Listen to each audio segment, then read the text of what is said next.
Masaya at puno ng pag-asa ang mga mag-aaral sa San Nicolas Elementary School matapos makatanggap ng mga school bag at school kits bilang bahagi ng paghahanda para sa paparating na school year.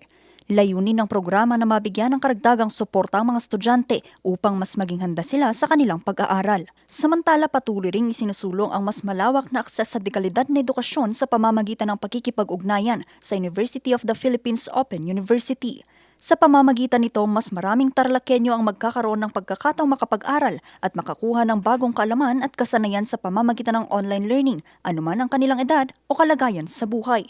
Kaya po ng pinangako ko, dadagdagan natin ang oportunidad para sa ating mga kabataan na may papasukan sa mga kolegyo.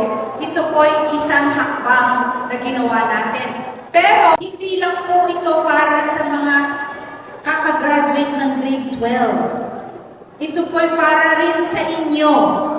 Kung gusto niyo pa merong pag-aralang mga kurso. Ang amin pong pinaghandaan talaga dito ay yung mga instructional material. So ito po talaga ay nag-devote po ng time ang UPOU para mabuo po yung instructional materials na yun. Meron po kaming tinatawag na quality circle.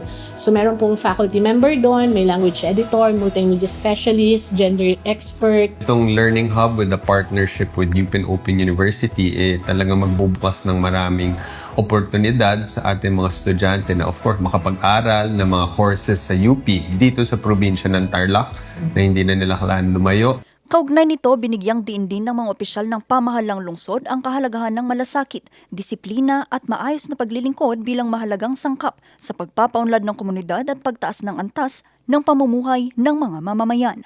Bukod sa edukasyon, pinalalakas din ang suporta sa serbisyong pangkalusugan matapos maglaan ang pamahalang lungsod ng 2 milyong pisong pondo para sa Philippine Red Cross Tarlac Chapter. Inaasahang makakatulong din ang pondo upang matiyak ang sapat na supply ng dugo at mas mabilis na pagtugon sa mga emergency at mga pasyenteng nangangailangan ng agarang tulong medikal.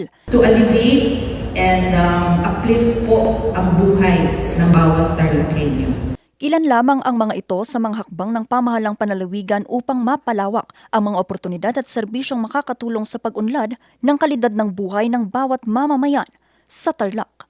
Vanessa Bugtong, RNG News.